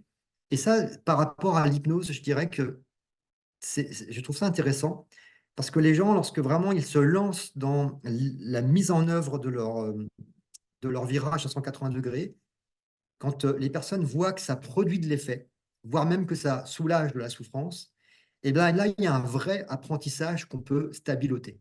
C'est-à-dire, ah ok, donc avec cet enfant-là, quand je fais ça, ça se passe autrement. Mais quand je fais ça, ça résonne aussi dans mon rôle de maman. Ça résonne aussi avec ce que je me dis, ça résonne avec mes peurs, peut-être que j'ai par rapport à mon gamin. Et tout ça, on le travaille aussi en thérapie. Mais la conscientisation finalement des leviers qui ont été activés, On va vraiment faire en sorte que la personne, elle les conscientise à la fin de l'accompagnement, dans ce qu'on appelle la séance de consolidation. On va vraiment revenir sur toutes les tâches, pourquoi on l'a fait et comment ça a marché. Et quelles sont les choses à retenir pour la suite de son histoire. Qu'est-ce qu'elle peut en apprendre sur le long terme, en fait. Donc, tu vois, là, en fait, comment dire, le 180 degrés, souvent quand il y en a plusieurs, qu'on enchaîne comme ça avec une personne, ou qu'on décline, eh bien, la personne, elle va vivre de l'intérieur, en fait, c'est ce qu'on veut, hein, c'est qu'elle vive de l'intérieur le fait que ce qu'elle avait mis en place participait au problème, et qu'elle retrouve du pouvoir d'action grâce à des actions totalement nouvelles. Génial. Et ça me donne plein d'idées, donc j'essaie de trier un peu avant de te les sortir de manière trop en vrac. Euh, j'ai l'impression, et tu vas nous dire s'il y a d'autres liens qui se tissent, en tout cas que la prescription de tâches, c'est un outil important de l'approche systémique et stratégique. Euh, il semblerait, mais ne serait-ce que par Bateson, c'est sûr, mais que Ericsson ait beaucoup influencé l'école de Palo Alto. Et que d'ailleurs il ait pu être un peu modélisé comme Bandler et Grinder ont pu le modéliser. D'ailleurs, tu parlais d'informatique, la PNL a une ère de développement de l'informatique, il y a plein de liens, programmation. Donc, on retrouve beaucoup de choses aussi dans ton parcours, entre guillemets. Ericsson, il semblait avoir beaucoup de talent, mais aussi un talent, des qualités pour que les gens suivent ses prescriptions de tâches. Je crois que j'ai plus la référence exacte, mais un de ces collègues, mais comment vous faites pour que vos patients ils fassent ce que vous leur demandez de faire? Alors j'avais entendu quelqu'un dire qu'en fait il le demandait en hypnose, il le programmait en hypnose, puis il demandait à la personne de le faire après, donc comme s'il jouait sur les deux tableaux. Et peut-être que chez Palo Alto, et c'était un peu ce vers quoi je voulais te questionner, euh, la prescription de tâches étant tellement importante, c'est un outil tellement central que, il y a une réflexion qui a été menée justement sur laquelle et comment l'amener, comment peut-être la co-construire pour que la personne l'achète, pour que elle la fasse, parce que demander à quelqu'un de faire l'inverse de ce qu'il faisait, c'est souvent c'est très inattendu, ça peut être paradoxal et ça peut même paraître douloureux, quoi. Je veux dire, de se forcer à avoir une crise d'angoisse pour quelqu'un qui essaie de les éviter, c'est pas le mouvement le plus logique. Alors, par rapport à Ericsson, c'est vrai qu'Ericsson a été l'un des consultants à Palo Alto pour la définition du modèle de Palo Alto, de thérapie brève. Je ne suis pas un expert d'Ericsson ni de la mythologie ericksonienne, on va dire. Moi, j'ai entendu parler de tâches qu'il prescrivait même avant de recevoir les gens. Où il disait avant que la première consultation, je vous demande de monter sur le mont, je ne sais plus trop quoi. Le Euh, scopique, ouais. alors, est-ce que tout le monde acceptait les tâches? Est-ce qu'elles étaient à chaque fois utiles et elles tapaient juste? Je ne sais pas si la mythologie nous le dit, je ne suis pas expert. Je pense qu'un jour, je me ferai une espèce d'année ericksonienne où je lirai tous les bouquins. Je pense que j'adore l'hypnose et je pense que c'était un grand génie. Je pense que à Palo Alto, effectivement, ils sont grandement alimentés d'Erickson, entre autres, mais grandement alimentés d'Erickson. Et ils ont peut-être pris le temps alors de modéliser, mais au sens structurel du terme, quoi. Tu vois, pas modéliser en disant dans mon ressenti, je fais comme lui, mais plus en fait, c'est quoi une tâche paradoxale?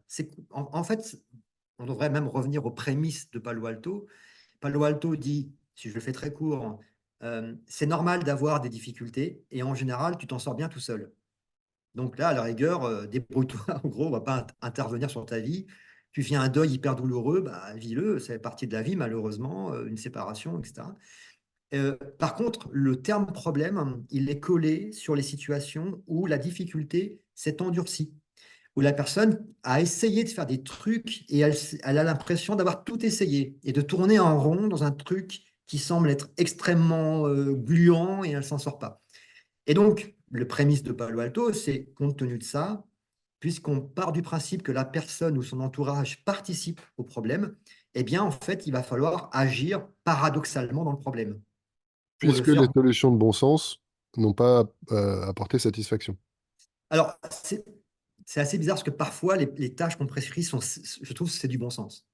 Là, j'échange souvent avec une amie, Céline Imbert, qui est une hypnothérapeute qui est vraiment très sympa. J'ai eu beaucoup d'affinités avec elle. Et on parle Salut de, Céline, au passage, ouais. ouais, on parle de nos séances et des fois, elle me dit, tiens, avec tel client, j'ai fait ça.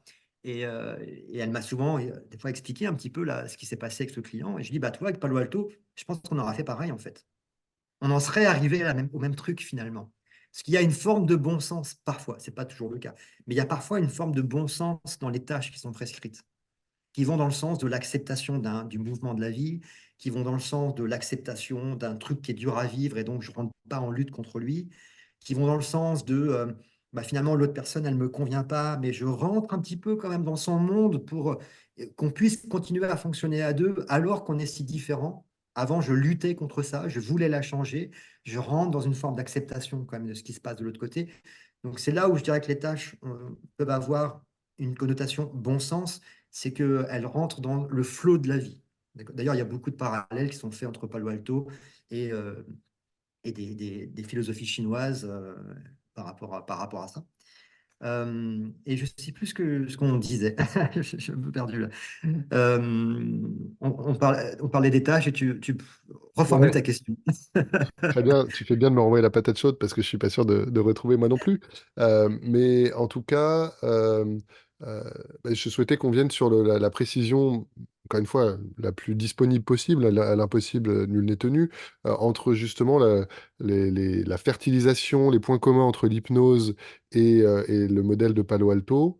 Et on précisait, c'est vrai que sur les prescriptions de tâches, ça me fait faire un lien. J'en avais une très sympa que j'ai utilisée à plusieurs reprises avec satisfaction. Ça vient de Nardone, Giorgio Nardone, et des gens font de l'agoraphobie, qui ont du mal à sortir dans les lieux ouverts. Et il avait cette prescription de tâches, disait, bon, vu ce que vous me dites, je pense pas que la situation puisse s'améliorer d'ici le rendez-vous. Ce qui est un peu une provoque d'une certaine manière. Et d'ailleurs, c'est parce que c'est pas évident de faire venir des gens au cabinet quand ils ont du mal à sortir de chez eux. Donc, bon, après, on peut travailler en visio. Et du coup, il proposait à la personne, il lui dit, ce que je vous demande d'ici le rendez-vous, c'est que si jamais vous restez chez vous, parce que vous avez peur d'aller dehors, c'est très bien. Je voudrais juste que vous pensiez quand vous faites ça que vous êtes en train d'aggraver le problème. Puisqu'en restant chez soi, on a de moins en moins prise avec la réalité, du coup on fantasme encore plus et donc on a encore plus agi par ses peurs. Et si vous vous faites aider par un ami ou par votre conjoint pour sortir, c'est très bien. Ça veut dire deux choses. Un, il y a une personne qui vous aime et qui est là pour vous, donc c'est super. Mais deux, en vous faisant aider pour sortir alors que normalement vous devriez pouvoir sortir par vous-même, vous êtes en train d'aggraver le problème. Et comme les personnes qui ont peur de sortir sont dans un mécanisme d'évitement de ce qui pourrait se passer, la prescription de tâches avant la séance invite la personne à avoir peur d'aggraver son problème. Et donc, c'est vrai que j'ai eu des résultats de personnes qui disent, c'est étonnant, depuis qu'on s'est eu au téléphone, c'est bizarre, j'ai eu envie de sortir. Alors parfois, la personne, elle a réussi à sortir sur le palier, ou parfois, une personne qui a réussi à aller au supermarché, et pour elle, c'était un truc extraordinaire. Et c'est vrai que quand tu viens, après faire de l'hypnose, j'ai eu l'impression que l'hypnose a permis de généraliser cette réussite. C'est-à-dire, en renversant la peur, l'évitement de la peur plus grande, la mise en mouvement, elle s'est rendue compte qu'elle pouvait plus sortir, et donc que finalement, elle était plus capable, et on a généralisé ça, alors que j'imagine recevoir quelqu'un en hypnose qui n'a pas encore confirmé qu'il peut aller mieux, le travail n'aurait pas été le même. Donc, excuse-moi, tu me demandais de la clarification, je suis pas sûr que ce soit le cas, mais ce que Non, non, j'aimerais, mais c'est que c'est tu intéressant parce tisses bien que les fils entre eux, en tout cas pratique de l'hypnose et modèle de Palo Alto, c'est vraiment le cœur en fait, je vais décrypter ce que tu viens de dire avec, voilà, avec mes mots et avec ma grille de lecture, hein, qui n'est pas toujours bonne. Mais ce que fait Nardone à ce moment-là, c'est qu'il rend aversives les tentatives de régulation. Tout simplement. Ça veut dire ça, en fait. C'est un peu comme si tu disais à une maman, mais quand vous le punissez, est-ce qu'il, du coup, il arrête de faire des colères? Elle peut très bien dire, oui, il arrête, mais le lendemain, il recommence. Ah, ok. Donc, quand vous le punissez, quelque part, ça prépare la colère d'après. Tu vois, on va rendre aversives les tentatives de régulation. Et donc, c'est ce qu'a fait Nardone, là, en fait, en disant ça. Dites-vous que quand vous faites ça, vous aggravez le problème.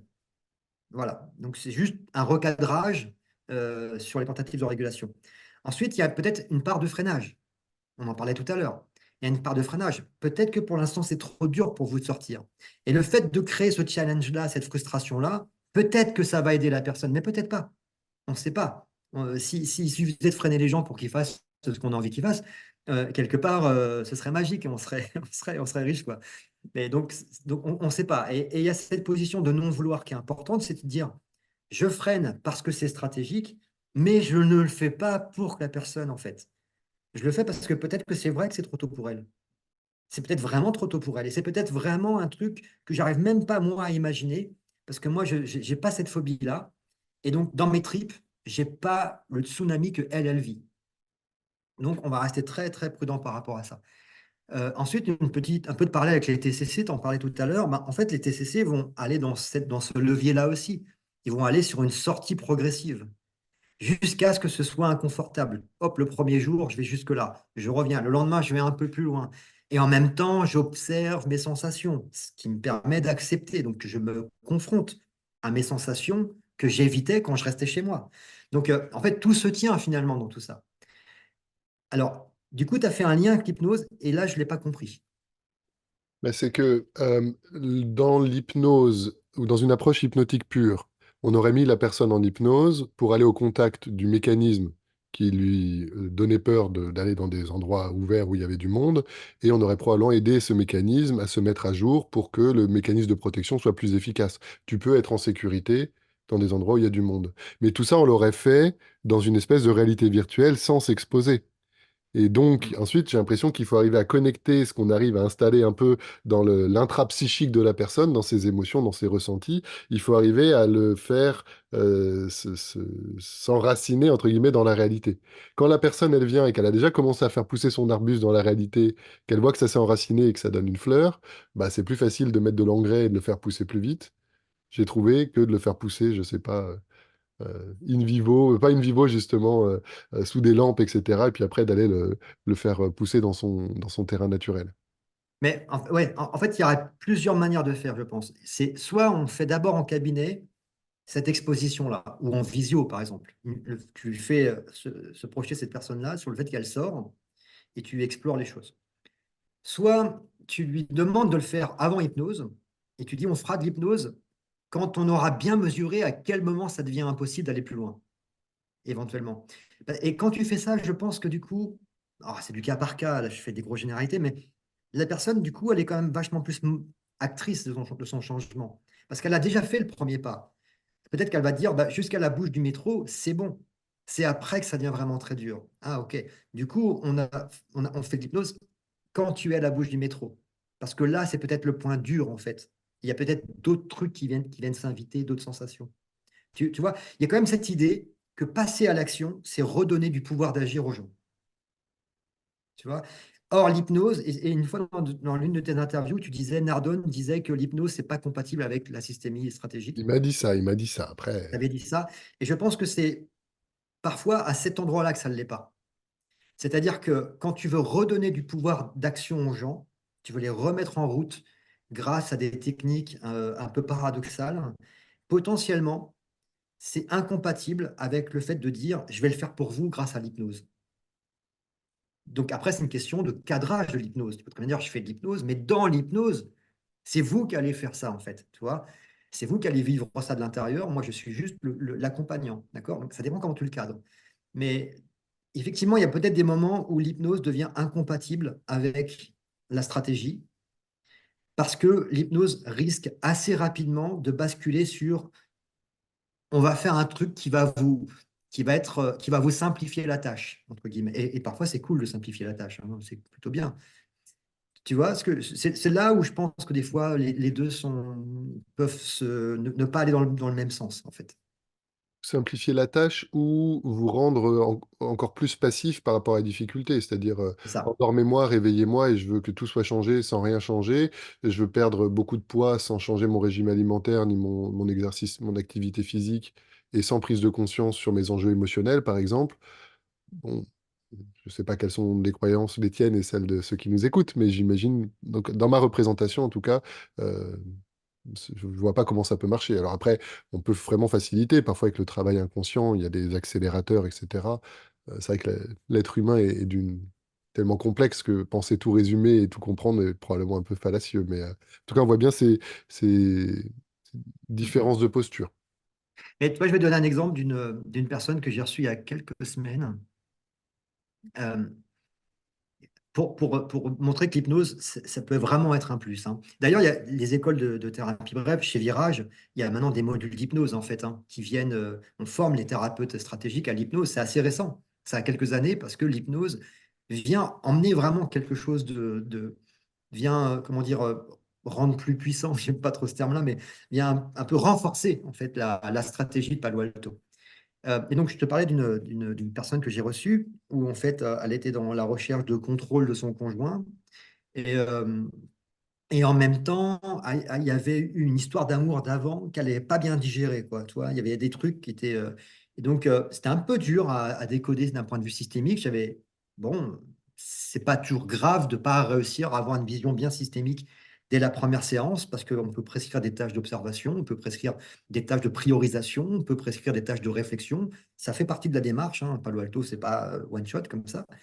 Bref, je fais une séance d'hypnose avec cette personne-là pour juste, je crois que c'était juste pour faire de l'hypnose. Je crois, en fin de séance, ça venait quand même pour l'hypnose. Donc, je crois que je fais juste une séance d'hypnose juste pour faire une safe place, tu vois, un truc comme ça. Et dans la safe place, elle rencontre son grand-père qui était décédé. Elle m'en avait parlé avant.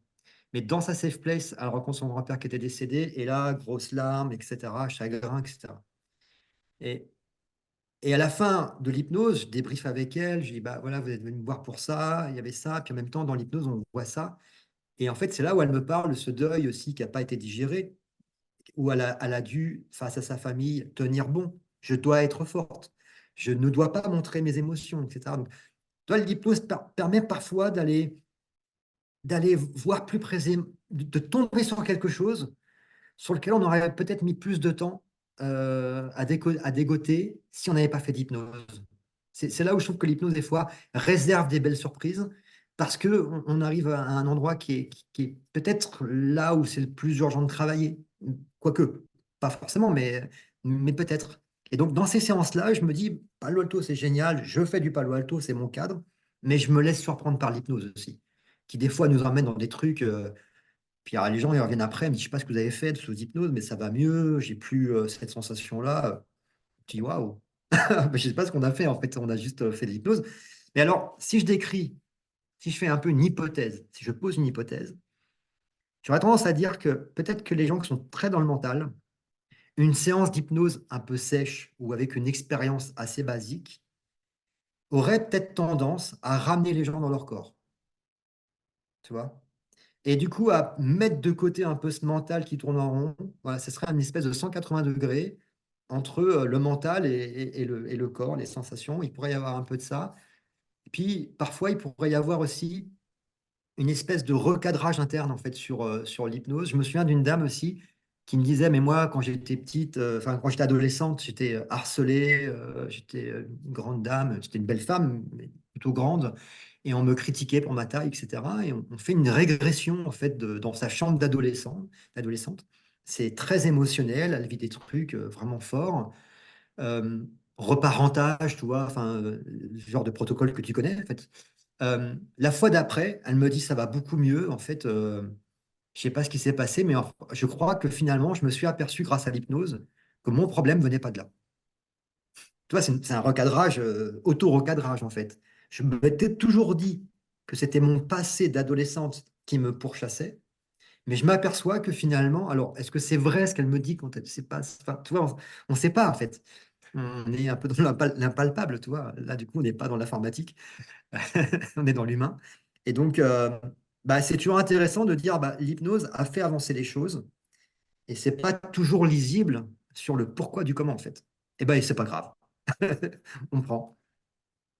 C'est vrai que, à la lumière de ce que tu dis, euh, si la personne était dans une structure d'évitement, l'hypnose peut être une manière d'aller faire de l'exposition en sécurité, donc de contrecarrer cet évitement. Si la personne est dans du renforcement de croyances, c'est vrai que l'hypnose permet souvent de modifier ses croyances, ne serait-ce que des gens qui ont l'impression qu'ils ne pourraient pas rentrer en hypnose quand ils y arrivent, bah, c'est déjà une expérience fondamentale de se dire, tiens, je pensais qu'un truc était impossible et finalement j'y arrive. Et puis toutes les autres changements de croyances, celles que tu décris, la personne qui prend conscience dans son hypnose que l'histoire qu'elle se racontait était fausse. Et puis sur le contrôle, l'hypnose, c'est aussi une manière de lâcher un peu le contrôle et je trouve paradoxalement, peut-être parce qu'on se met au niveau des parties de nous inconscientes qui en fait contrôlent. Et que quand on lâche le contrôle volontaire conscient, souvent on vit une expérience, si ce n'est de sérénité, en tout cas plutôt agréable, qui est le but du contrôle. Donc, à nouveau, il faudrait peut-être rentrer dans le détail de ces grandes stratégies et de comment l'hypnose peut les nourrir. Mais c'est vrai que ça peut apporter déjà une espèce de réponse presque structurelle, je dirais, à ces manières de fonctionner chez les gens. C'est ça. En fait, on arrive à la question, c'est quoi le changement en fait? Toi, c'est quoi chimiquement, je dirais, le changement? Et c'est là où on ne va pas avoir de réponse totalement claire. Quand on fait un virage à 180 degrés, on met un coup de pied dans un truc, dans une fourmilière, on va dire, hein, ou dans un système qui tournait en rond et qui faisait du mal. Un grain de Mais sable dans le rouage pour être oui, voilà, c'est ça. un peu moins, un peu, le coup de pied dans Le la caillou dans la fourmilière, ça peut être un peu chaussure, violent, mais ouais, c'est ça. ou le caillou dans la chaussure du problème, pas mal. Voilà. Et donc, on fait bouger les choses et après, on regarde ce qu'on obtient et on n'obtient jamais la même chose. C'est toujours différent. Et donc, qu'est-ce qui fait qu'à un moment donné, la personne souffre moins? Bah, ça va être à travers sa subjectivité. C'est comment face à son problème, elle continue de juger les choses. Comment est-ce que le problème agit sur elle? Comment la situation agit sur elle? Et ça, le switch, on peut l'expliquer techniquement parce que nous on fait, mais mentalement, qu'est-ce qui s'est passé à l'intérieur d'elle? C'est difficile en fait. On n'a qu'une vision un peu globale.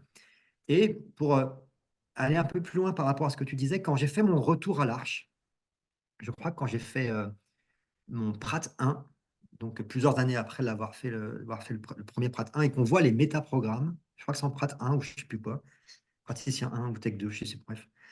Et, euh, et qu'on voyait avec Kevin Finel et avec toute l'équipe de formateurs de l'Arche, les métaprogrammes, je me disais, mais en fait, tout ça, ce sont des lieux de 180 degrés possibles.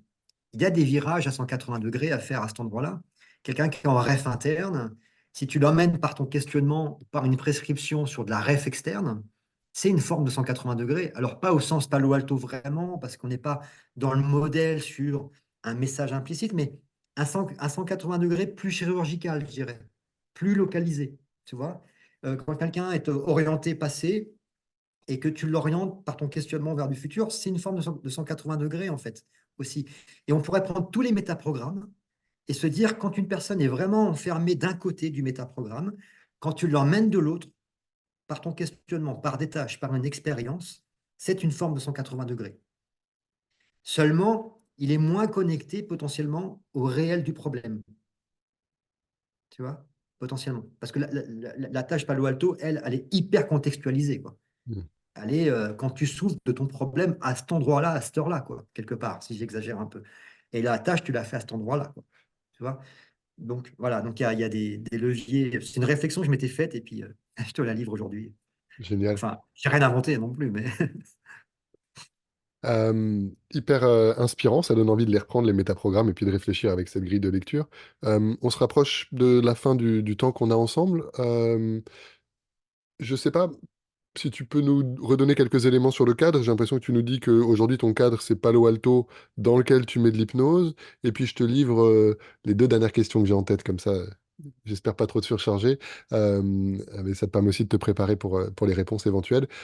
Si jamais il y a un ou deux conseils que tu aurais aimé recevoir peut-être plus tôt dans ta formation en hypnose, vu que tu as commencé par ça, ou même plus largement pour aider les gens qui nous écoutent, qu'ils soient débutants ou qu'ils soient déjà en formation. S'il y a voilà, un élément, un bouquin, une manière de penser qui te paraît vraiment utile. Et puis, s'il y a une question ou un thème qu'on n'a pas abordé, où tu dis, tiens, ça c'était vraiment important, on n'en a pas parlé, je te laisserai le mot de la fin avec ça. Donc juste, je t'ai redonné tout ça. ouais, Si on refocus sur le cadre, toi tu ouais. dis ouais, cadre de Palo Alto, c'est quoi? C'est 10 séances, c'est pas 10 séances comme dans le coaching, c'est au moins une séance de suivi parce qu'on veut voir l'efficacité de ce qu'on a fait sur la première. Quels sont les autres éléments? Le cadre de Palo Alto, tel qu'on on l'enseigne dans les écoles de Palo Alto, moi je connais essentiellement Virage, d'ailleurs je rejoins l'équipe de formateurs de Virage cette année. Euh, Comment dire, il n'est pas forcément fermé, cloisonnant. Si tu fais du Palo Alto en coaching dans une entreprise, on va te demander de signer un contrat, une tripartie, etc. Mais si tu fais de la thérapie ou du libéral hein, avec des gens qui viennent te voir, qui cherchent de l'aide, le cadre, il a plutôt vocation à être souple, mais c'est-à-dire souple en nombre de séances, sur la séance de clôture. Moi, j'ai jamais dit à la personne, jamais dit à une personne, on se reverra une dernière fois. Non, c'est en fait, on s'aperçoit pendant la dernière séance qu'on est en train de faire la dernière séance. Parce qu'on s'aperçoit que la souffrance a diminué et donc on fait de la consolidation. On va prescrire la rechute, enfin, toi, on va peut-être prendre un rendez-vous un peu plus loin dans le futur. On prend un rendez-vous dans 2 mois pour faire le point. Si entre-temps ça va, vous l'annulez. Tu vois, donc c'est très souple en fait, mais le cadre, c'est je vais vous prescrire des trucs à faire. Donc, il faut qu'on se voit plusieurs fois, sinon ça n'a pas de sens. Sinon, je ne vous prescris pas, hein, ça ne sert à rien. Et puis, il faut que la personne soit mobilisable. Si elle ne l'est pas, ben, on ne peut pas faire du Palo Alto.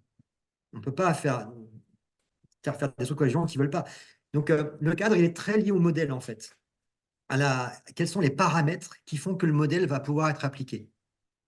Après, c'est vrai que historiquement, c'était 10 séances, etc. Mais je crois qu'à l'époque, Palo Alto fonctionnait un petit peu différemment. Et puis, c'était un peu pour contredire l'approche psychiatrique ou psychanalytique des séances. Voilà. Et Donc, je moi, crois que mon cadre, les il 10 est. Ouais, séances, c'était aussi beaucoup une manière de mesurer le travail. De dire, voilà, on se donne 10 séances, c'est beaucoup plus court qu'une psychanalyse, et on fait tout en 10 séances, et comme ça nous permet de mesurer avec cette structure-là les effets qu'on arrive à avoir. Je suis pas sûr que l'idée des 10 séances ait été une fin en soi, et que le modèle devrait être appliqué comme ça. Effectivement, c'est si ça. tu arrives à le faire en 2 ou en 3, pourquoi le faire en 10? Et si tu as besoin de 15 ou de 20, j'espère que ça puisse être acceptable. Moi, je vois les gens entre 3 et 7 fois, à peu près. Bon, après, il peut y avoir des gens que je vois qu'une fois, hein. Si le courant ne passe pas, voilà, après, ça arrive, hein. Et des gens que je vois 15 fois parce qu'on travaille plusieurs problèmes et qui reviennent après, enfin, etc. Donc, mais en gros, si je devais faire une espèce de taille, une cote mal taillée, comme on dit, ce serait 4-5 fois. Grosso modo, 4-5 fois. Voilà. Donc, ça, c'est par rapport au cadre. Alors, tu sais que je suis dans un cursus de psychologue en parallèle. Donc, normalement, si tout va bien, d'ici un an, plus d'un an, je serai diplômé en tant que psychologue. Donc, je pense que quand j'aurai le titre de psychologue, peut-être que je parlerai moins d'hypnose, vraiment officiellement, parce que je m'appuierai plus sur ce statut-là, en fait, de psychologue. Je pense que je continuerai à faire vraiment de la thérapie brève, systémique et stratégique de Palo Alto dans mon cabinet, même si j'aurai d'autres activités à côté. Euh, et peut-être que le cadre de psychologue déjà induit quelque chose de différent, en fait.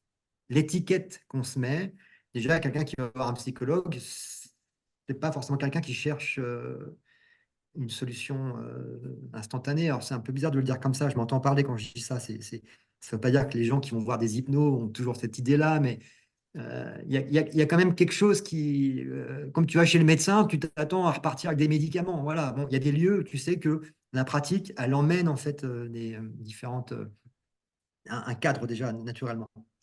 Euh, Ensuite, tu avais posé une autre question. Ça, c'était la première sur le cadre.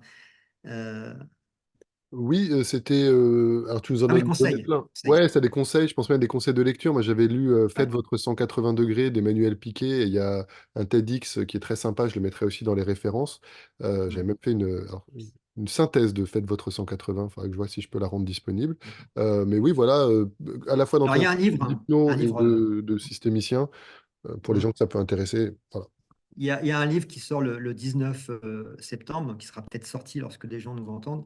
C'est le livre de Marina Blanchard, qui est la directrice de l'école Virage, qui s'appelle Accompagnement en séance, où elle explique le modèle de Palo Alto dans une première partie. Et après, elle donne un peu la sève de plusieurs séances en cabinet, où elle décrit en fait comment est-ce qu'elle a questionné, comment elle a réagi, comment par moment elle dit ça et ça. Enfin voilà, donc elle décode complètement en fait ces séances Palo Alto. Donc ce livre est en train de sortir. Je pense que je ferai un live avec elle sur mon groupe Facebook aussi qui est dédié à Palo Alto. Donc il y a ce livre-là. Mais le plus grand conseil que j'aurais envie de donner, c'est pas forcément une lecture. Ce serait plutôt de se former dans des vrais cursus. Je pense que avoir un petit vernis systémie ou un petit vernis Palo Alto de quelques jours, c'est intéressant. C'est pas mal, c'est ça, c'est mieux que rien. Mais on ne peut pas pratiquer du Palo Alto comme ça. Je veux dire, le Palo Alto, moi, il m'a fallu 4 ans pour souffrir dessus. Supervisé avec de l'immersion, on filme les patients, on est en plusieurs. Ça, les 2 dernières années, c'est de la pratique euh, avec une caméra, etc., ou on est dans une salle à côté. Tous ces trucs-là, on ne l'a pas sur un webinaire, on ne l'a pas sur une petite formation de quelques jours.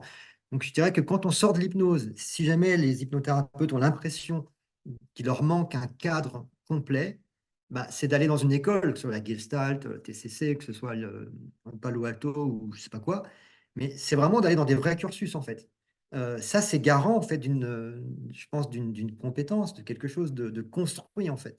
Et de ne pas rester sur des petits modules de sensibilisation. Et je pense que les modules de sensibilisation sont très bien pour donner envie, d'aller plus loin. Mais à un moment donné, il faut aller plus loin, sinon on reste dans le bricolage. Et je pense qu'il y a beaucoup de bricolage, en fait, dans le monde de l'hypnose. J'observe sur Facebook, je regarde, etc. Et je ne veux pas juger les gens. C'est pas, enfin, moi-même, je bricole de mon côté. Mais, euh, mais je pense qu'il y a parfois un peu de bricolage et des fois des gens qui lancent des formations alors qu'ils ne sont pas vraiment formés sur les trucs, en fait. Je ne sais plus, je ne vais pas citer de nom, mais quelqu'un qui disait, moi, ma pratique, elle ressemble à la TCC, mais je ne suis pas formé à la TCC, mais du coup, je vais faire un module de TCC. Mais tu n'es pas formé à la TCC, tu as l'impression d'en faire, donc du coup, tu vas former des gens à la TCC. Je ne comprends pas bien, en fait. Enfin, je suis un peu choqué par ça. Donc, mon conseil, c'est formez-vous dans des écoles, quoi, hein, dans des écoles comme l'Arche pour l'hypnose, mais après sur Virage, l'IGB, il y a d'autres écoles, l'Institut de l'Inverse, etc., etc. Euh, voilà, ça c'était. Alors après, si tu veux vraiment des livres, bon, il y a celui de Marina, il y a La logique des troubles mentaux qui est très, très intéressant. Il y a les livres d'Emmanuel Piquet qui sont très intéressants. Je crois qu'elle en a sorti un nouveau sur le couple. Euh, Qu'est-ce qu'il y a d'autre comme ouvrage? Bon, bah, ça ne me vient pas forcément à l'esprit, il y en a plein. Non, non, mais super, super en tant que tel. Euh, Ça fait partie, moi, de mes projets, hein. J'avais effectivement contacté l'IGB et l'Institut Grégory Bateson. Non, c'est l'Institut Grégory Bateson et il y a aussi l'ACT, qui est une bonne école avec Paris 8. Euh, Après, voilà, arriver à dégager le temps pour pouvoir faire des formations approfondies. Dans un monde idéal, je ferais plein, plein de formations dans le Ah, alors, réel. je fais un peu la promotion de Virage. C'est une école que j'aime beaucoup. Marina vient de l'IGB, en fait, c'est historiquement, donc c'est une ancienne de l'IGB. Et beaucoup de formateurs de chez Virage viennent de l'IGB. Et ça a été pensé pour que les modules soient progressifs, mais en même temps presque autosuffisants dans une année. C'est-à-dire que la première année chez Virage, déjà te donne une certification où tu as vu tout le modèle, les types de patients, etc. Donc, on parlait tout à l'heure, le freinage, l'alternative stratégique, les tâches, etc. Et cette première certification, elle est hyper intéressante pour des gens qui veulent éventuellement avoir une bonne couleur systémique, une bonne couleur stratégique dans leur pratique. Après, il y a la deuxième année, la troisième, la quatrième, où ça va encore plus loin, en fait, hein. Et pour moi, c'est important de les faire, mais parce que moi, je voulais me spécialiser là-dedans. Donc, il y a des cursus qui sont intéressants parce qu'ils donnent des briques quand même conséquentes et accessibles pour le coup. Alors, effectivement, parce que le but, c'est pas de faire de la promo, mais c'est intéressant de savoir que ça existe. Et Virage est peut-être un peu moins célèbre, en tout cas de ce que moi j'avais vu. J'ai l'impression que dans les cursus que j'ai vus, en tout cas, il y a vraiment cette notion de progressivité et effectivement des temps assez longs pour la pratique, l'intégration, la pratique supervisée. Donc, excellent. Peut-être un jour un ouvrage de ta part aussi. C'est quelque chose qui me titille, notamment, je pense que ces thèmes-là qu'on a essayé d'éclaircir ensemble aujourd'hui sur les fertilisations croisées possibles entre l'hypnose qui est très intrapsychique, c'est beaucoup d'aider à réguler nos émotions, nos pensées, nos ressentis, moins dans le système. Alors quand on se change nous, ça peut changer le système, mais parfois il va falloir changer le système, avoir une approche systémique et stratégique pour arriver à faire changer l'interne. Donc, j'ai l'impression que notre échange aujourd'hui nous a permis déjà d'éclairer certaines choses. Et puis, voilà, si ça, je pense que ça mérite en tout cas un travail vraiment approfondi de clarification de ces articulations possibles. Et du coup, ma question était, pour finir, si jamais il y a un thème ou un sujet où tu te dis, tiens, ça, on n'en a pas parlé, ça aurait été important, ou une précision, ou n'importe quoi d'autre. Voilà, la scène t'est ouverte, je te laisse le mot de la fin. Ok. Alors, on aurait pu parler de. Tu sais que ma formation de psychologue, c'est psychologue du travail, hein.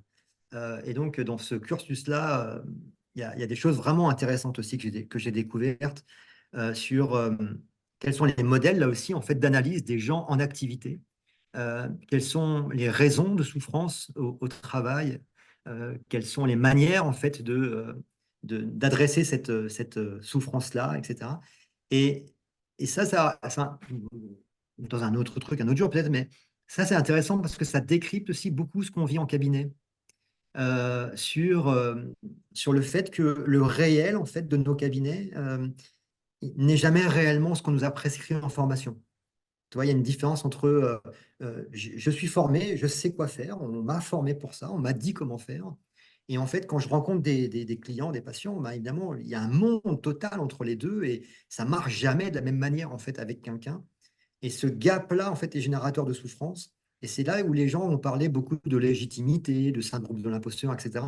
Et je pense que dans ces grilles de lecture-là, il y a aussi beaucoup de choses à décoder qui sont intéressantes, qui sont normalisantes quelque part aussi sur ce que chacun vit et qui rappellent que le collectif est important. Et ce que tu fais participe à ça, c'est qu'en fait, on met en débat les pratiques des uns et des autres et que cette mise en débat, cet emboîtement des arguments des uns et des autres et des parcours des uns et des autres permet en fait d'aller de l'avant, permet d'avancer et permet de progresser, permet surtout en fait aussi, quelque part de réduire notre propre souffrance en tant que thérapeute. Parce qu'on a l'impression des fois de ne pas y arriver. Et moi, le premier, comme tout le monde, on fait ce qu'on peut. Et donc, c'est intéressant de pouvoir en parler, de pouvoir mettre sur la table tous ces trucs-là. Donc ça, c'est un gros dossier, hein. On n'aura peut-être pas eu le temps d'en parler, mais c'est un truc qui pourrait être intéressant en fait à échanger. Voilà. Et du coup, je vois des liens avec Palo Alto aussi, mais bon, bref, on pourrait en parler des heures. On n'est pas à la minute près. En tout cas, j'ai l'impression que à la fois dans le Palo Alto et dans la psychologie du travail, toi, tu as fait un mouvement et je me demande comment tu as fait aussi factuellement, parce que tu as, en plus un autre boulot et tu as une famille. Enfin, bon, ce ne sera peut-être pas dans le podcast, mais je serais curieux de comment tu as réussi à t'organiser pour dégager ce temps aussi. Mais en tout cas, chez Palo Alto et dans la psycho du travail, j'ai l'impression que tu es venu chercher des structures, des grilles de lecture pour pouvoir mieux accompagner, éventuellement mieux mesurer ou choisir l'impact de l'hypnose si tu choisis de l'utiliser, et d'avoir d'autres outils, le cas échéant. C'était un des axes de cette réflexion qui m'anime. J'ai utilisé cet exemple plein de fois, donc je suis désolé si ça fait redite, mais un enfant qui fait pipi au lit, peut-être que c'est qu'il a du mal à contrôler ses sphincters et l'hypnose peut l'aider avec de la visualisation des robinets, mais si c'est une manière de réagir au divorce de ses parents, tu peux lui faire visualiser tous les robinets que tu veux. Il y a peu de chances que ça l'aide à ce que le problème se résolve et donc que ça apporte satisfaction. Euh, Complètement, ouais, ouais. donc tu te reconnais dans ce besoin de structure et probablement, si je fais le lien avec l'article de Cyril Champagne sur les fondements théoriques d'Erickson, on a rarement le temps, on va pas apprendre le constructivisme en formation d'hypnose. Et donc peut-être que ces entretiens, même si ça fait 10 ans que je pratique, ils naissent un peu de ce manquement un peu ou de cette limite qu'on retrouve dans les formations classiques en hypnose sur justement les théories, les grilles de lecture, quitte à en avoir suffisamment pour se rendre compte que nos grilles de lecture ne sont que ça et qu'elles vont jamais rendre compte de toute la réalité non plus. Donc, on est un peu comme des aveugles indiens qui tâtonnent en touchant un éléphant, quoi. Oui, en fait, moi, je suis impressionné par la richesse des humains. En fait, tu vois, alors, les humains, ils savent faire le pire aussi, etc. Mais cette richesse, en fait, on n'arrive pas à Palo Alto en claquant des doigts. C'est dans la construction du modèle. Ça s'est fait de manière empirique, par des recherches, par du feedback, etc. Et par l'intelligence collective de tous ces chercheurs. Tu as cité Nardone, mais il y en a plein d'autres. Euh, euh, et en psychologie du travail, dans la clinique du travail, dans les cliniques du travail, là aussi, il y a tout un tas de recherches, mais des gens comme Yves Clos, Christophe Dejour, enfin beaucoup de personnes qui se sont, comment on dit Yann, comment s'appelle déjà Yann que tu as interviewé, Yann sur les Verger, épaules. Ouais, c'est ça, voilà, que j'adore sa manière de voir les choses. Et quand il dit on est sur les épaules des géants, mais en fait c'est ça, c'est qu'à un moment donné, lorsqu'on est perdu, il faut pas réinventer la roue. Il faut qu'on se pose, il faut qu'on aille, il faut qu'on monte, qu'on gravite, qu'on prenne une échelle pour aller sur les épaules des géants, parce qu'ils ont déjà fait plein de trucs. C'est super intéressant d'être que ce petit truc sur l'épaule de quelqu'un. Et je crois que quand je compare la clinique du travail et Palo Alto, c'est une vision vraiment différente. Et pourtant, il y a plein de points communs parce que l'objet d'étude, c'est l'humain. C'est l'humain en activité, alors au travail, mais en famille aussi pour Palo Alto, etc. Et donc, dans la clinique du travail, on va parler du gain du pouvoir d'agir. Les gens doivent regagner en pouvoir d'agir au sein même de leur activité lorsqu'ils travaillent. Ben, qu'est-ce qu'on fait lorsqu'on prescrit une tâche dans Palo Alto? On donne du pouvoir d'agir aux gens. Donc finalement, en fait, on va dans des choses qui se ressemblent. Il y a des points communs en fait extrêmement forts, sauf que c'est dans la littérature étayé d'une manière différente. Mais on va au même endroit, quelque part.